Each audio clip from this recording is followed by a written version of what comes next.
Bueno, y ahora en resumen de Medio Oriente, como todas las semanas, vamos a tener una entrevista, en este caso con un compañero que vive en Euskal Herria, en el País Vasco, Taher Ali, conocido en las redes por todas sus opiniones.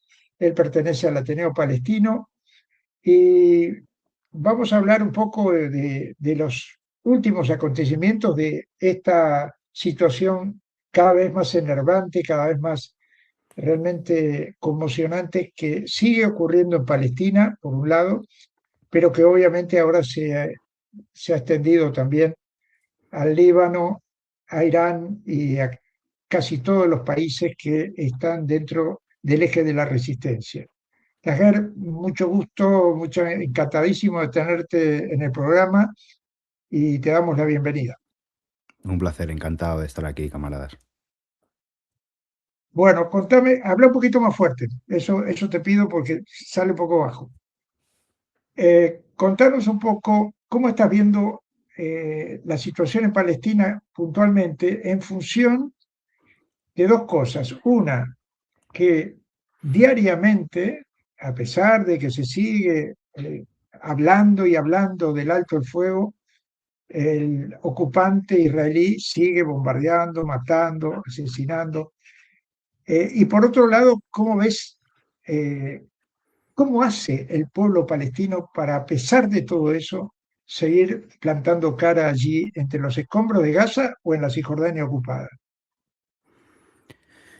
Pues la situación en Palestina, como ya os imaginaréis, es horrible. Habría que dividirla en tres partes. Una sería Gaza, otra sería lo que se entiende como Cisjordania y otro serían los territorios del 48, aquellos palestinos y palestinas que tienen en principio la ciudadanía israelí y bueno, están sometidos a 50 leyes raciales. Normalmente nos olvidamos de ellos.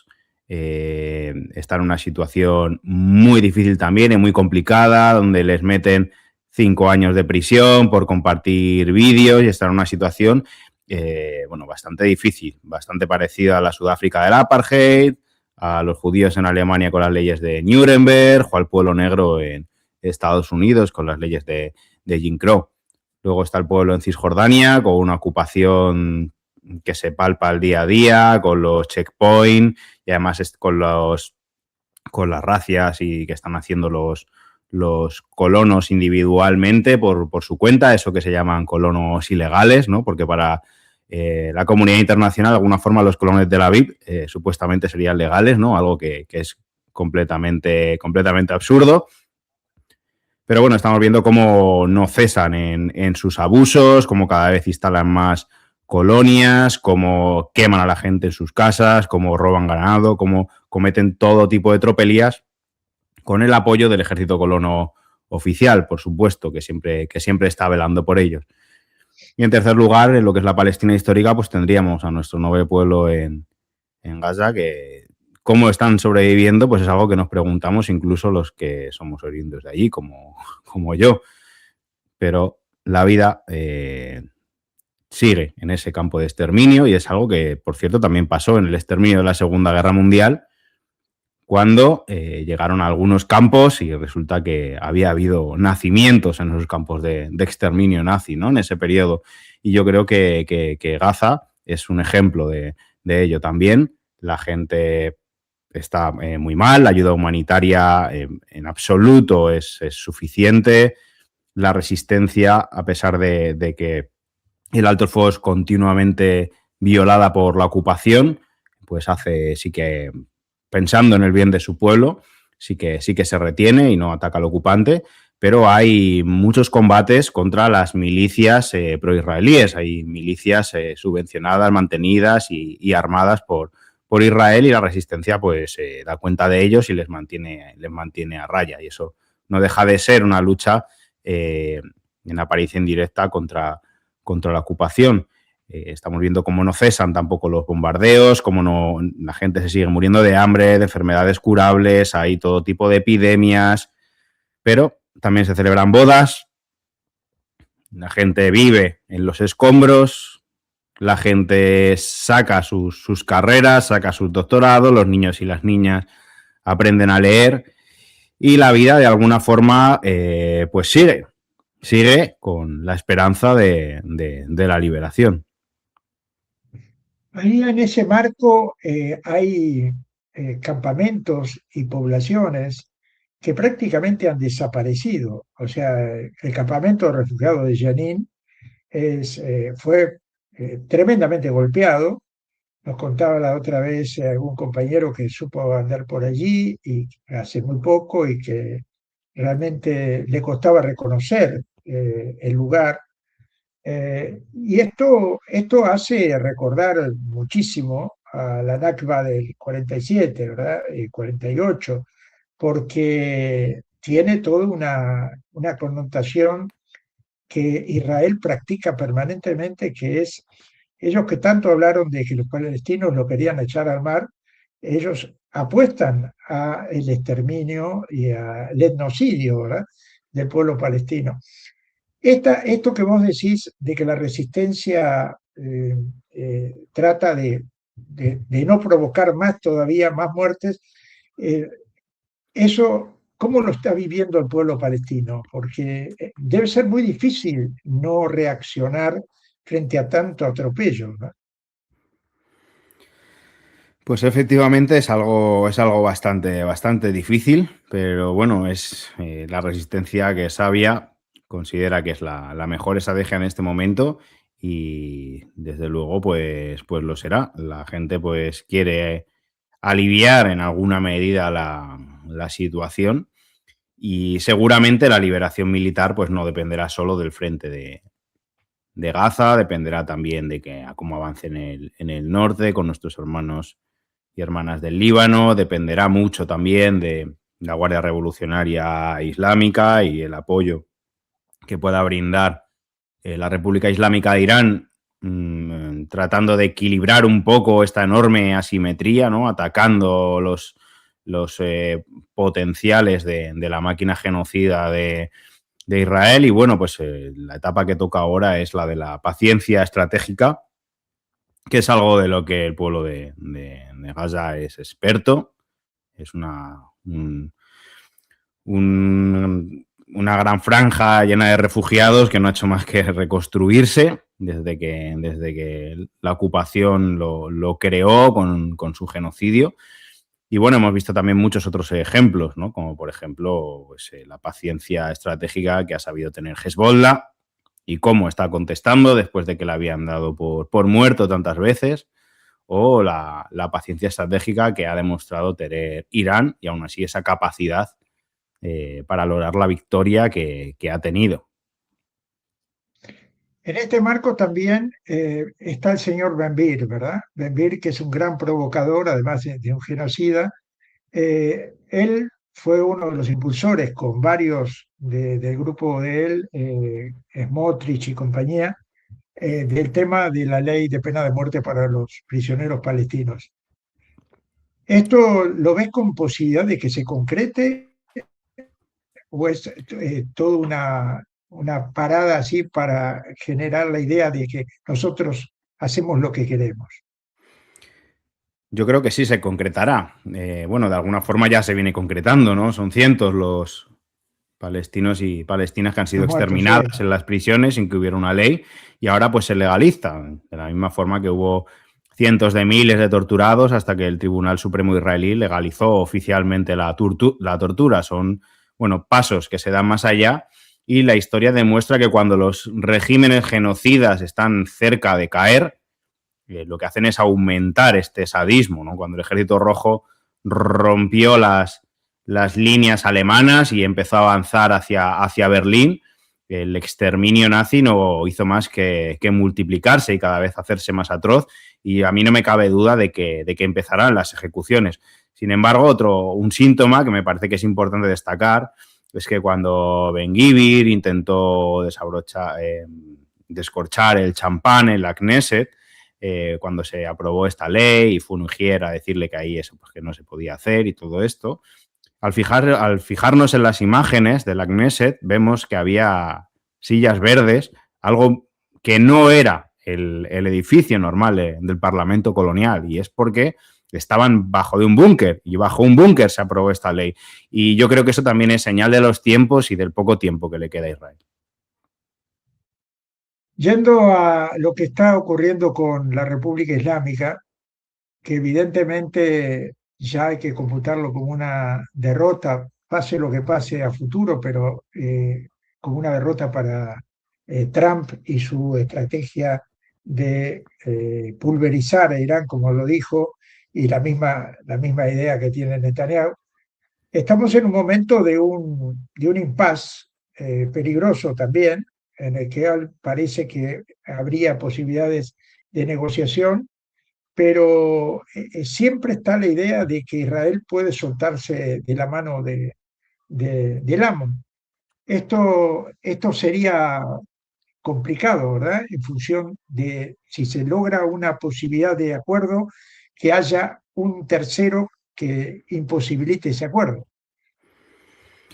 Sí, yo creo que de hecho la razón de que Israel no lo va a permitir va a ser al final la razón última por la que no va a haber ningún tipo de acuerdo. Y si hay algún tipo de acuerdo que en apariencia parece que se va a mantener, pues va a ser simplemente hasta que las propias contradicciones de la entidad genocida en su fase final o las propias inercias de autodestructivas que tiene Estados Unidos como imperio en declive harán que otra vez se enciendan las llamas de la guerra, ¿no? Yo creo que el mejor ejemplo fue la guerra de los 12 días del verano pasado, donde Irán metió tal paliza a la entidad sionista que estos tuvieron que suplicar un alto el fuego a través de los Estados Unidos. Y a pesar de eso, apenas unos meses después, están otra vez volviendo las mismas.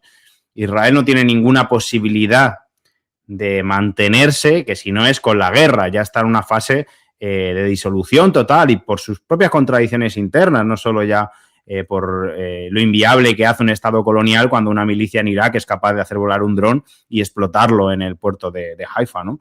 Y por sus propias contradicciones internas me refiero a que ya antes del 7 de octubre hubo varios gobiernos en pocos meses. O sea, los colonos ya no se ponen de acuerdo en cómo quieren que sea el sistema, entre los que son abiertamente fascistas y los que son liberal-demócratas raciales, porque aunque se habla de liberal-demócratas siempre hay que tener en cuenta que eso no nos incluye en absoluto a los de la raza inferior, ¿no? O entre los que son religiosos o no son religiosos, o entre los que son askenazis blancos, con los misrajíes de origen árabe o africano o asiático, o los judíos negros, que son prácticamente subhumanos, poco por encima de los palestinos, ¿no? Esto ya hace que sea inviable y la guerra es el único pegamento temporal que lo puede sostener. Entonces, a mí no me cabe ninguna duda de que la guerra es inevitable. Estamos en la fase final. En ese marco está el eje de la resistencia también. Ahí está la actitud que ha tenido, una actitud de solidaridad internacionalista a rajatabla Yemen, de intervenir a pesar de lo golpeado que estaba Yemen después de haber librado una guerra contra la OTAN árabe. Y esto ha hecho y ha construido un escenario que hacía mucho tiempo que no veíamos, que son varios países unidos o varias organizaciones unidas para enfrentar a dos enemigos, ¿verdad? A dos enemigos o a todo lo que significan esos dos enemigos. Eh, Vos ves que la República Islámica tiene la posibilidad de reconstruir esa idea que en algún momento se dio con el naserismo, con el panarabismo, con la idea, más allá de que son persas y árabes, que eso está fuera de discusión, pero la idea de una unidad férrea para imponer también un discurso diferente en Medio Oriente. Yo creo que lo es y que lo demuestran con sus acciones. Sobre todo ven la unidad, lo enmarcan en algo como el panislamismo, podríamos decir, aunque esto es una palabra con mucha carga negativa por la literatura que hemos tenido en el último siglo, por lo menos.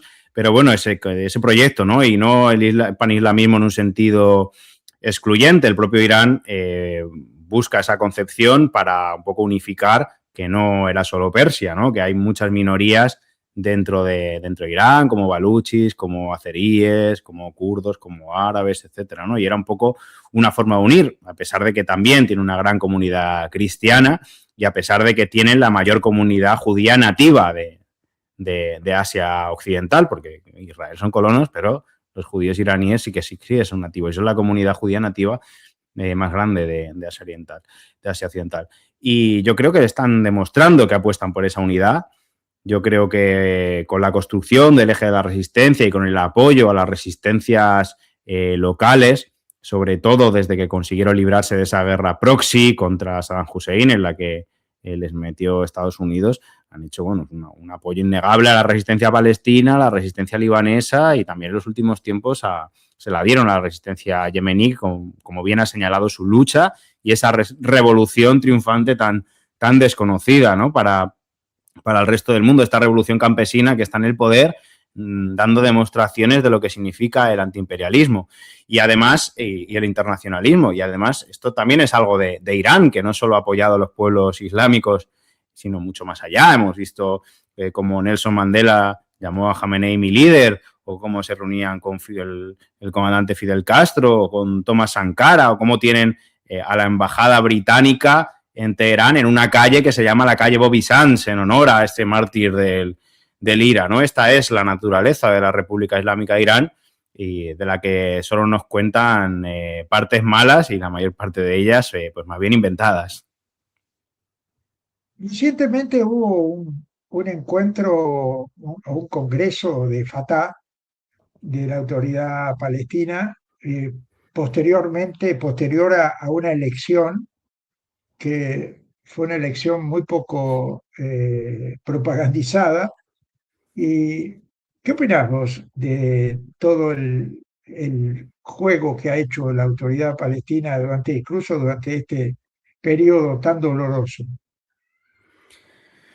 Bueno, la entidad, la Autoridad Nacional Palestina, nace de Oslo, como sabemos, nace de una tradición y nace como una autoridad pues colonial y eso hace que con el paso de los años no haya hecho más que acentuar, ¿no?, esa naturaleza, sobre todo desde el martirio de Yasser Arafat y desde que cogió el poder este traidor que es Mahmoud Abbas, ¿no?, este espía extranjero.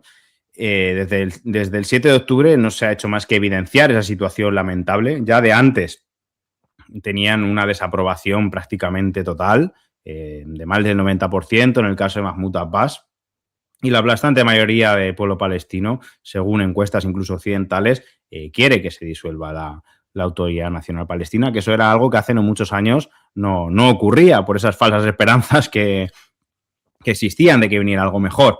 La Autoridad Nacional Palestina ha visto en el genocidio de su propio pueblo la oportunidad de intentar buscar algún tipo de reconocimiento internacional, ha intentado capitalizar la resistencia de nuestro pueblo en Gaza para reafirmarse como una especie de interlocutor válido del pueblo palestino, algo absurdo que por supuesto solo compra en general Occidente y sus satélites, ¿no? Y hemos visto cómo en las reuniones de Rusia o de China, que sí que fueron serias, fueron invitadas todas las facciones de la resistencia que tienen la misma o más legitimidad en general que esa Autoridad Nacional Palestina. Bueno, mucho más, ¿dónde va a parar? Claro.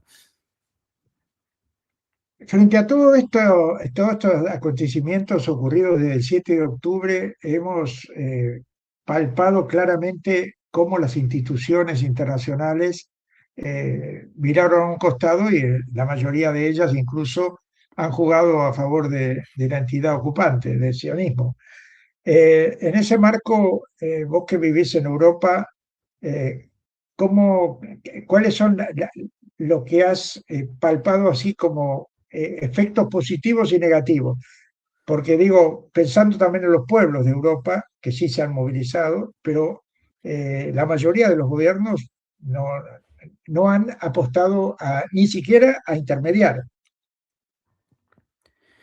Yo creo que el mando palestino sabía perfectamente, igual que antes de ellos muchos líderes anticoloniales y movimientos anticoloniales, sobre todo del pasado siglo, sabían que lanzar esta ofensiva, que en un principio era difícil que cumpliera directamente el objetivo de derribar a la entidad sionista, ¿no? Bueno, evidentemente este no era el objetivo, era bastante más humilde, pero aparte de los objetivos tácticos, como coger eh, prisioneros para intercambiarlos por los prisioneros palestinos, también buscaba que el mundo viera lo que es la crudeza de la colonización, ¿no? Evidenciar esa opresión para que todo el mundo fuera consciente y no pudiera mirar a otro lado, a la vez que enseñaban al imperialismo que no iba a existir ningún tipo de rendición y que el pueblo palestino no iba a resignarse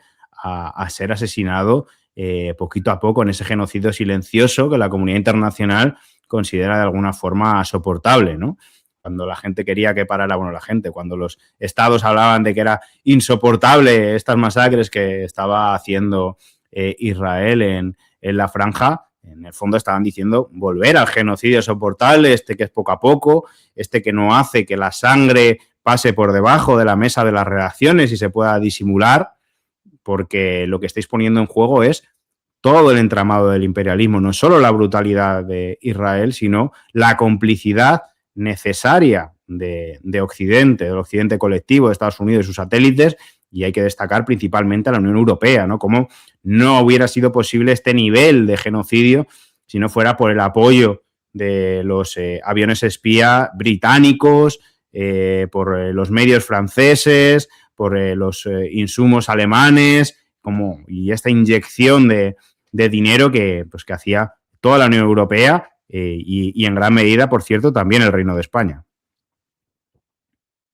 También, ya que estamos en Europa, esta semana ha pasado algo realmente muy llamativo y muy doloroso también.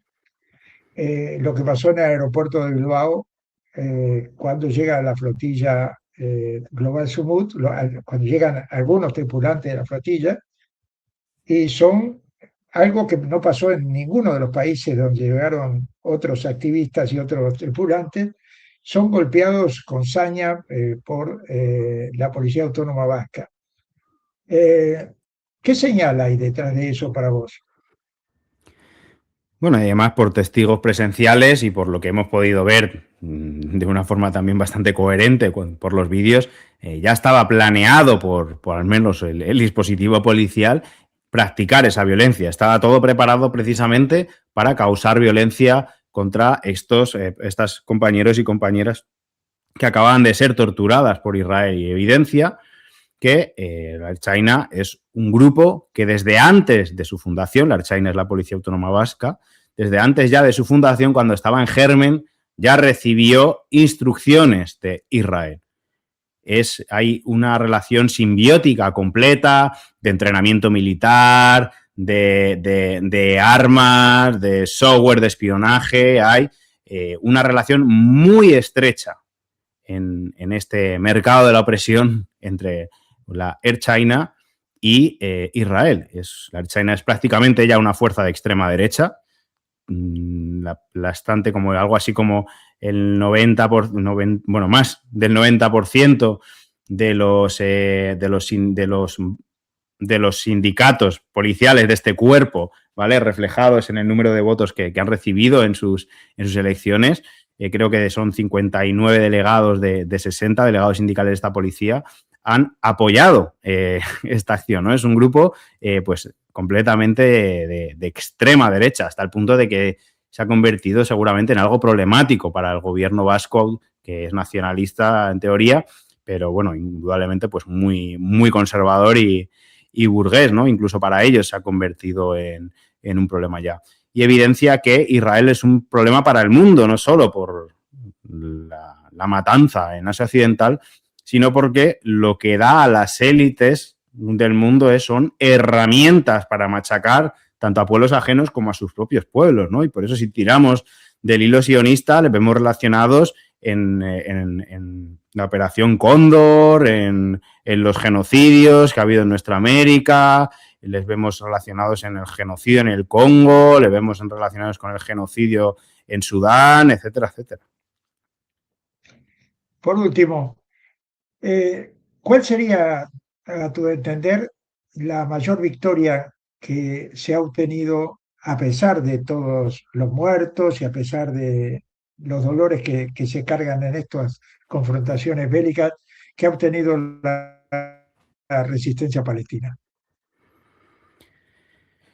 Creo que ha acelerado el proceso de disolución de Israel y creo que como favor al mundo ha acelerado la disolución del imperialismo. Creo que ha puesto negro sobre blanco que no existen esos derechos humanos, que mucha gente en el interior de Europa o del norte global se lo creía, que no existe ninguna lucha por la democracia y que se trata de la continuación de la colonización, de que es el saqueo y la masacre para asegurarse de que las élites del norte global lo tengan todo. Y si tienen mucho, quizás repartan unas migajas a sus pueblos. Pero precisamente viene una etapa en la que no habrá mucho para repartir y vienen palos para todos los pueblos, incluidos los del norte global. Creo que han regalado la resistencia palestina y hay que saber aprovecharlo a todo el mundo, a toda la juventud y a todos los luchadores y luchadoras, la señal de que se tienen que despertar y que tienen que enfrentar.